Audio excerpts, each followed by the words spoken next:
Few people need an explanation for why football players wear helmets, or why it's a better idea to catch a baseball with a leather glove than a bare hand. But recently, a peculiar-looking device has prompted curiosity among spectators. A wine bottle-shaped tool gripped by athletes during rest periods at basketball games. It's also popped up at NFL and NHL contests. What they're clutching is the latest in sports science known as a palm cooler. Made by a variety of manufacturers, the product is meant to reduce the physiological effects of exertion. The athletes hold on to copper tubes or other material much cooler than the ambient temperature, between 45 and 60 degrees Fahrenheit, too cold, like a can of soda, and you wind up constricting blood vessels. As warm blood passes through the hand, it's cooled down. In theory, this rapidly cools the entire body, aiding in recovery and facilitating improved endurance.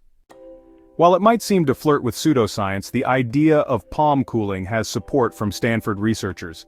In the early 2000s, the university began exploring ways to bring down the core body temperature of soldiers stationed in Iraq. Building on thermal regulation observed in animals like bears which release heat through their paws, the work led to the idea that body heat could be brought down via glabrous skin surfaces harboring plenty of rapidly dilating blood vessels. By cooling palms, you cool the entire body. By 2020, a startup dubbed CoolMitt, which framed the concept as a literal mitt to be worn and backed by Stanford's researchers, was first to market.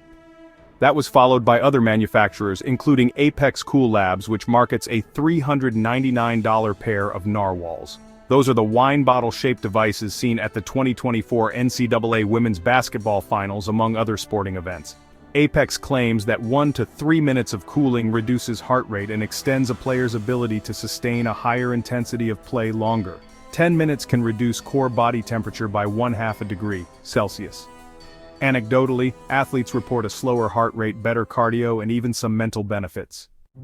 But as with many novel athletic devices, there's some skepticism.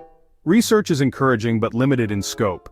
One 2012 Stanford paper on palm cooling and resistance training, for example, recruited only 67 subjects, and not all research is glowing. A 2023 study published in the International Journal of Sports Medicine found no difference in runners who palm cooled and those who did not. According to the New York Times, the United States Tennis Association wants to see more sport-focused research before permitting the CoolMitt at the US Open. CoolMitt is now working with USA Cycling to evaluate the strategy on bicyclists. Despite some doubt, palm coolers are gaining momentum in professional sports as well as other fields. Firefighters in Loudoun County, Virginia have purchased narwhals to help first responders cool down when overheated by their heavy and bulky protective gear. Advocates also see potential for palm coolers in hospital settings or at events like marathons or outdoor gatherings where heat-related illness is a concern. In all likelihood, you'll be seeing a lot more athletes embracing them in the future. If you enjoyed this video, don't forget to like, share, and subscribe for more updates.